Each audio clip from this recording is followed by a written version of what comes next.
রাষ্ট্র শাখা আছে, উপশাখা আছে। আমি যদি মনে করি যে আজকে নকলা থেকে আমার 50,000 টাকা আনা দরকার, আমি ব্যবসায়ীকে যদি বলে দিই তাহলে উনি আমার অ্যাকাউন্টে অনলাইন দিয়ে দেবে। এই যে সুবিধাটা আমাদের বাংলাদেশে এত শাখা আর কোনো ব্যাংকে নাই।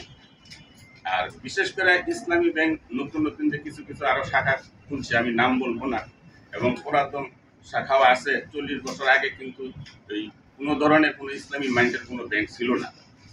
আমার বয়স একেবারে কম না, 60-এর কাছাকাছি। 40 ওভারে 20 বছর আগে, 20 বছর বয়সে কিন্তু একটা ছেলে ভালো বুঝতে পারে। যেহেতু ছাত্র জীবনে 1985 সালে আমি অ্যাকাউন্ট করছি, আমি তো বুঝতেই করছি, তাহলে ওই সময় বোঝার জ্ঞান হয়ে যায়। ওই সময় এই মূলধারার কোনো ইসলামিক মাইন্ডের কোনো ব্যাংকিং ব্যবস্থাই ছিল না। তখন রাষ্ট্রে যে ব্যবস্থা করছিল যে ইন্টারেস্টের উপরে, ওই রাষ্ট্রের যদি আমরা ইন্টারেস্ট এটার মধ্যে নিয়েও থাকি এবং দিয়েও থাকি, সেটার দায়ভার কিন্তু রাষ্ট্রের, আমার না। কারণ আমার তো লেনদেন করতে হবে, আমার তো বাঁচতে হবে, আমার টাকা নিরাপত্তা রাখতে হবে।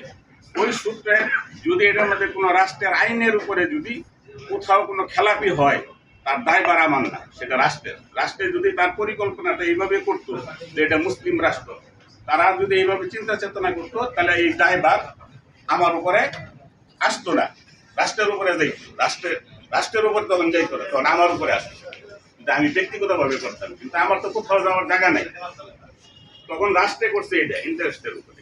এখন যেহেতু শরিয়া ভোট আছে, শরিয়া ভোটের চিন্তা করবি যে এটা ইসলামিক হইতেছে কিনা, বা কোথাও আমাদের বিতর্ক করার কিছু নাই, কারণ এটা বুঝবে শরিয়া ভোট। যারা ওইখানে বসে এটা শরিয়া ভোট করতেছে, তারা কিন্তু মুফতি আছে, বিভিন্ন আলেম আছে। আমাদের দেশে কিন্তু বর্তমানে আলেম সমাজ অনেক বাড়ছে। আমাদের এখানে এক বক্তা বলে গেছে, একজন কর্মকর্তা, যে আনোয়ার সাহেব, উনি যে কথা নাম বললো যে আমি খুতনাতে পড়ছি, উনি কিন্তু মৌলানা আতাহার আলী সাহেবের ছেলে। জামিয়া ইসলামিয়া যে ইসলামী মাদ্রাসাটা আছে চরপাড়ায়, এটার প্রতিষ্ঠাতা আমি জানি ওনার সঙ্গে। ওনার ছেলে হয়েছে আনোয়ার সাহেব স্যার। এই যে আস্তে আস্তে যে আমাদের দেশে কিন্তু কমি মাদ্রাসাগুলি বাড়ছে, যেরকম যাত্রাবাড়ি মৌলানা শফি সাহেব দোয়া করছিলেন যে প্রত্যেকটা আনাচে কানাচে ইসলামের শিক্ষা আল্লাহ বাড়ায় দেন। তা উনার দোয়াটা নিশ্চয়ই কবুল হয়েছে, তা না হইলে এত কমি মাদ্রাসা বাংলাদেশে আগে ছিল না কোথাও।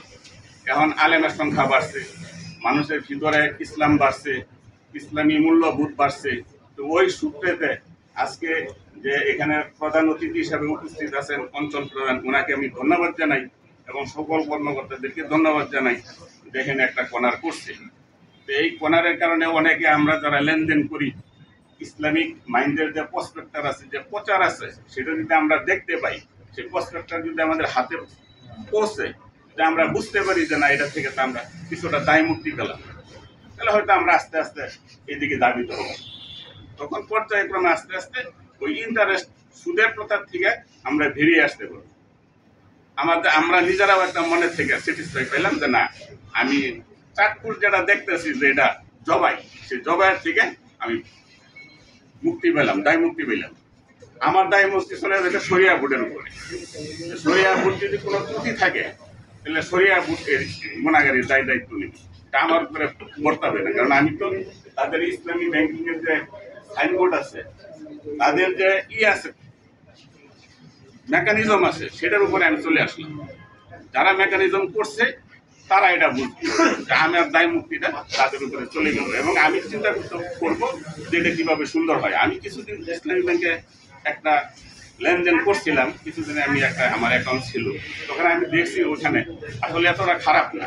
কারণ ইসলামী ব্যাংকের তারা কিছুটা সরিয়া রক্ষা করে, দিন নিতে গেলে তারা মাল কিনে দিচ্ছে, মাল কিনে দিলে তো মালের উপরে তারা একটা প্রফিট নিচ্ছে। তারা মাল কিনে দিচ্ছে, আমার হাতে সরাসরি টাকা দেয়নি, এটা কিছুটা দায় মুক্তি পাওয়া গেছে। তারপরে দেখা গেছে যদি কোনো পার্টি, ওই পার্টি যদি সে মানে কি হয়ে গেছে গা, খেলাপি হয়ে গেছে গা, তখন যদি মামলা করা লাগছে, তাহলে একটা নিম্নতম মামলার কোর্ট ধরছে, চক্রবৃদ্ধি সুদ ধরে না, তার সুদ ইন্টারেস্টটা ওইখানে আটকে গেছে, চক্রবৃদ্ধি সুদটা হয় নাই। এবং ওই মামলার যে একটা নির্ধারিত খরচ, যে কয় টাকা মামলা খরচ গেছে, সেটা খালি শুধু অ্যাড করছে। কিন্তু আমরা যারা এই ইন্টারেস্টের উপরে ব্যাংকিং করি, আমাদের তো সুদের উপরে সুদ, 20 লাখ টাকা আমি খেলা চললাম, তার উপরে সুদ, সেটা যোগ হয়ে যায় আবার 25 লাখ পাই, 25 লাখের থেকে আবার 25 লাখের উপরে সুদ। কিন্তু এইরকম যদি এটা যারা শরিয়া বোর্ডে আছে তারা যদি ঠিক এইভাবে এটা মেকানিজম করে থাকে, ওই শরিয়ার সাথে নিশ্চয়ই তারা তো নিশ্চয়ই এই পূবালী ব্যাংক অন্য অন্য আদার্স যে ইসলামী শরিয়া ব্যাংকিং আছে তাদের মত অনুসারেই বা তাদের এই অনুসারেই মেকানিজম অনুসারেই করছে, এবং এখানেও এরকম ধরনের মুফতি বা বড় শরিয়া বোর্ডে আছে। তাহলে আমরা অবশ্যই এটা অভিনন্দন জানাইতে হবে। আমরা অভিনন্দন জানাই আমার পক্ষ থেকে। আমি সকলকে অভিনন্দন জানাই আজকে এখানে যারা উপস্থিত আছেন। আমরাও এই প্রসপেক্টটা যেন দ্রুত আমাদের কাছে আসে, আমরা বুঝতে পারি, আমরা জানতে পারি কোনটাতে আমরা প্রফিট পাইতেছি, দায় মুক্তি পাইতেছি, এবং কিভাবে আমাদের ব্যবসা আগাইতেছে, ইসলামিক মাইন্ডেড হইতেছে, এইগুলি দ্রুত প্রসারের জন্য আমি অনুরোধ করব।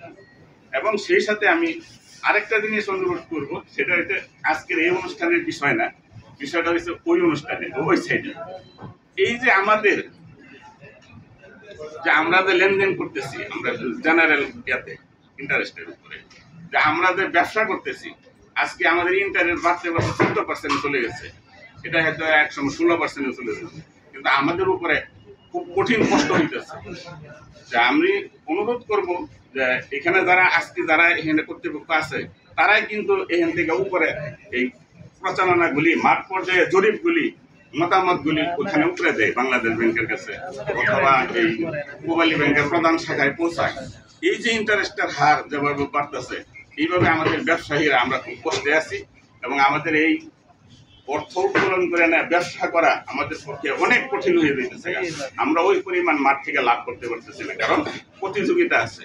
আমরা তো ব্যাংকের টাকায় ব্যবসা করি, আজকে আমরা যারা 25টা পাইছি সবাই ব্যাংকের টাকা দেয়, ব্যাংকের টাকা নিয়ে খরচ করে কিন্তু আমরা লাভবান।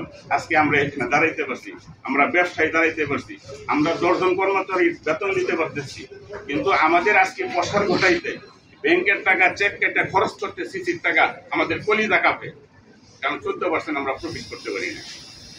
কারণ শুধুতেই 14% না, তার সাথে আমাদের বীমা আছে, তার সাথে আমাদের আরো আদার্স খরচ আছে। যদি এটা রেনু করাইতে যাই ফাইলটা, তাহলে আমাদের আরো 20,000 টাকা লাগে, 15,000 টাকা লাগে, সর্বনিম্ন পূবালী ব্যাংক আমাদের কাছ থেকে নেয়। তারপরেও আমাদের লাগে ওটা এটার সাথে অ্যাড করলে আরো 2% বাড়ে।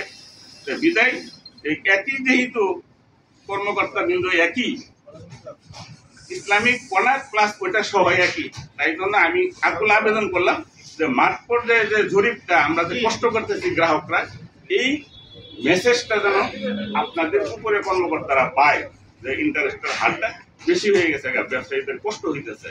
এর থেকে এইটার এফেক্ট দেয়া পড়তেছে কিন্তু দ্রব্যমূল্য।